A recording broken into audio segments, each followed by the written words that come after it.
would you what show would you bring back for one more season to just try to, or even like one more like 2 hour episode to try to wrap up story? I'll throw a recent one out there. There's a few shows that I think that come to mind, but there's one called The Colony that I thought was pretty well done, and they pretty much just like ended it.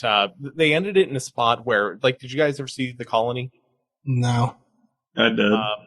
I thought it was reasonably well. So the general plot is that aliens come to Earth, exterminate like 90%, 99% of the population. Everyone that's left has to live in these walled cities they call colonies, and they're basically become a slave race to these aliens who have sort of their own purpose. And it kind of follows this idea of like the humans sort of resisting it.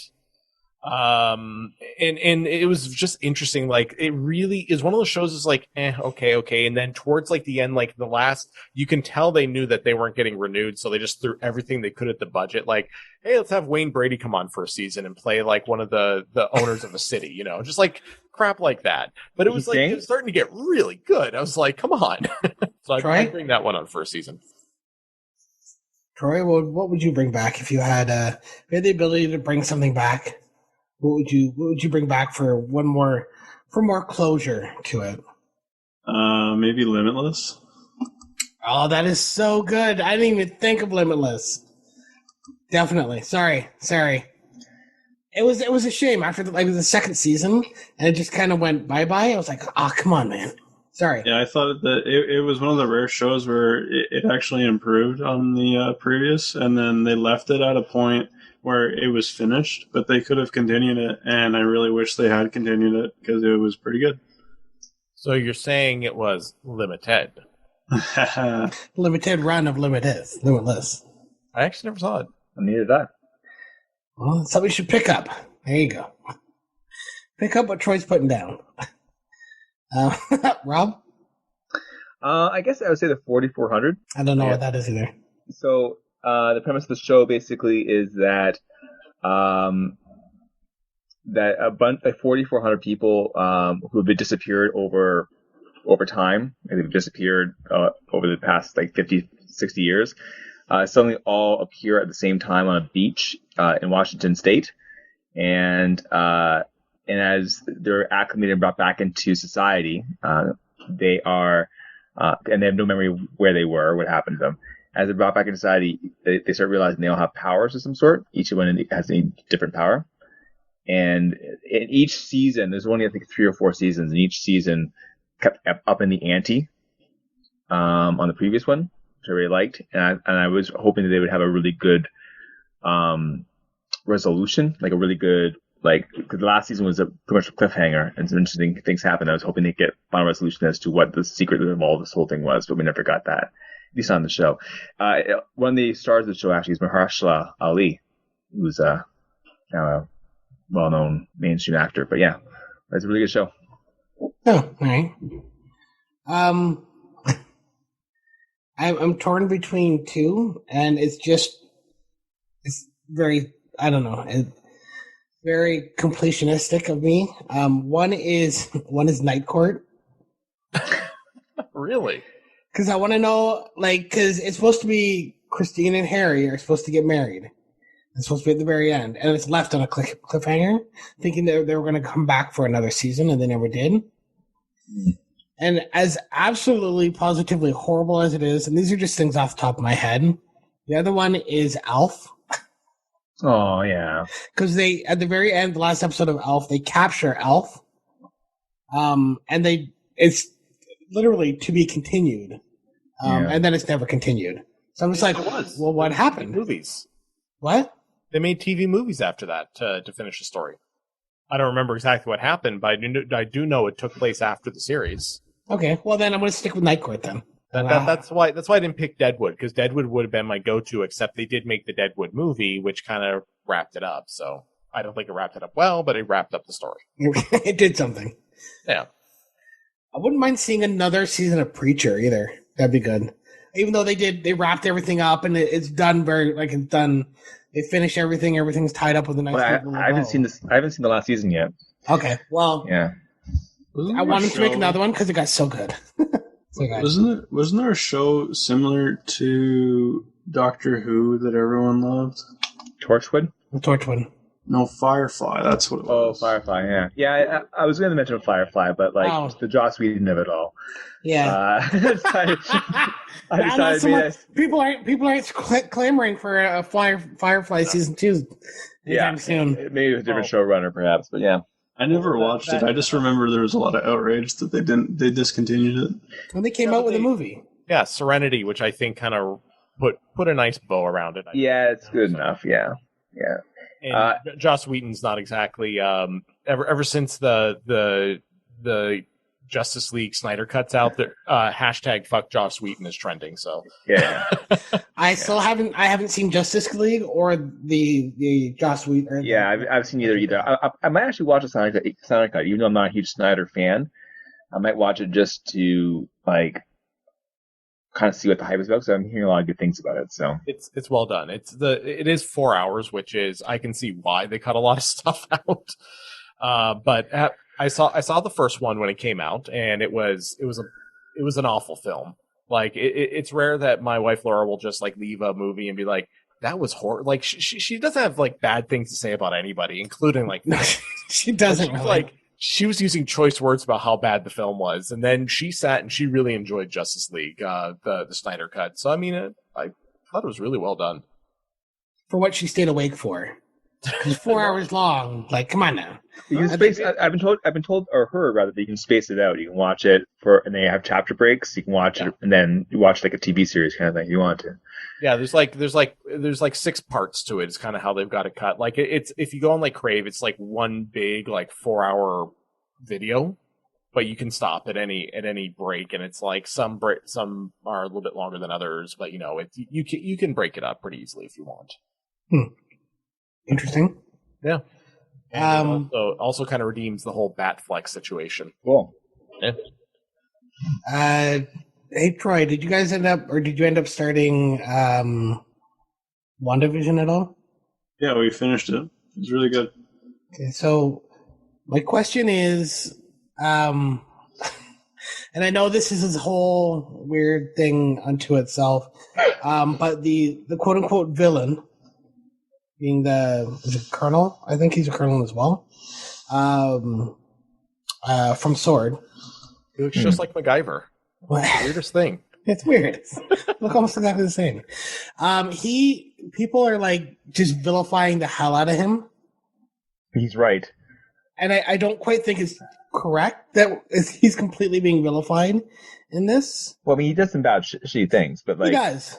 But some of the things that he does, like, so there's this person who is torturing and has all these people locked, like, torturing and locked away, and essentially all the like a whole town worth of people and stuff like this. And he's trying to get in there and try to stop her, for one.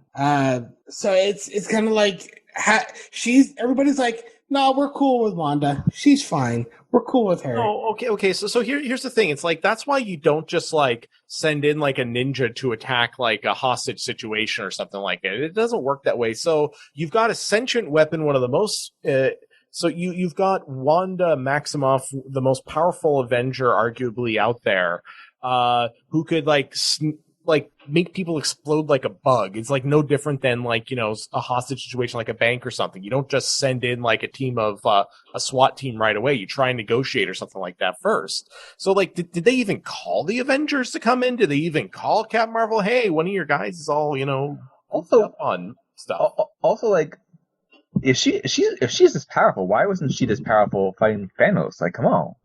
Well, like, it was her emotional break that expanded in this world. Yeah. It was the emotional break that expanded her.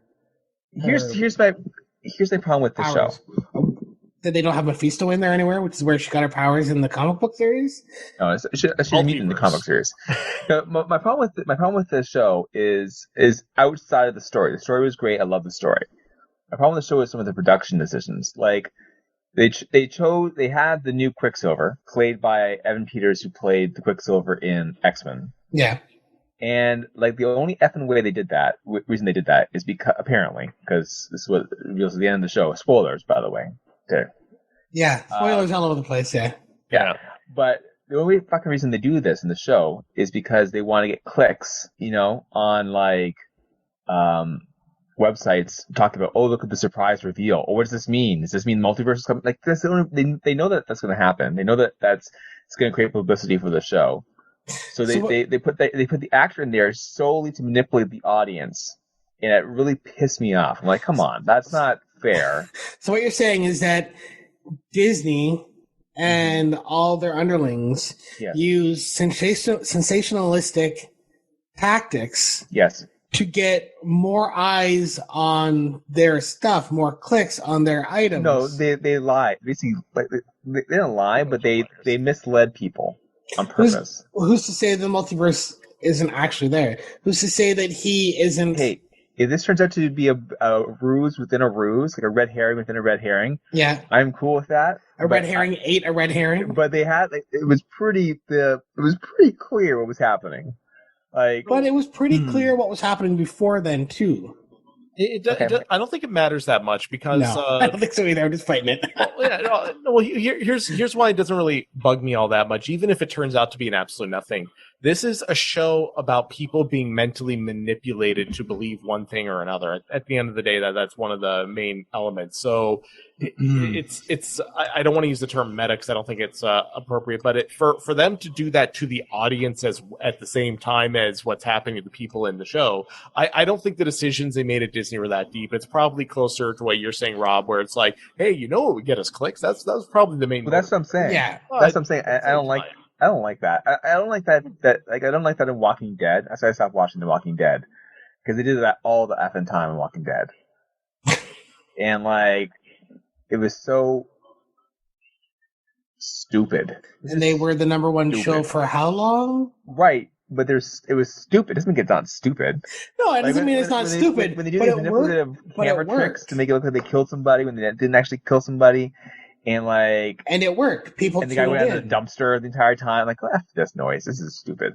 People tuned in the entire time, and that's why, because people kept tuning in for it. Dude, just because something is manipulative doesn't make it right. I'm not saying it does, but I'm saying on their side, just because it works doesn't make it right. On their side, it was a success. Is what I'm saying. Sure. What they did was successful. Agreed. That's all I'm saying. That's all I'm saying. No, I'm not saying it was right. I'm just saying what they did was successful. That's all I'm saying. That's why they did it. Because they knew they were going to be successful.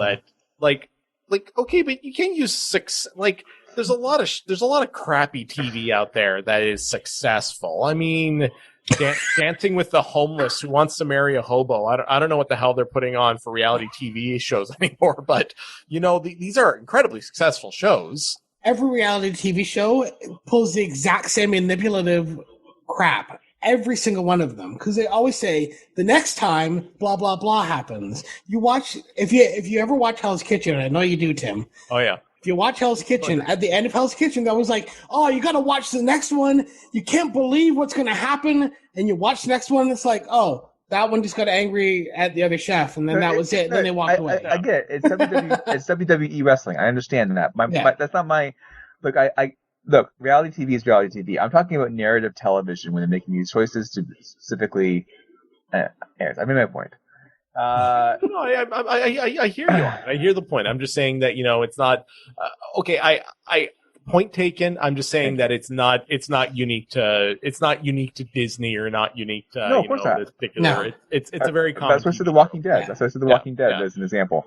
Back on topic with the Avengers though.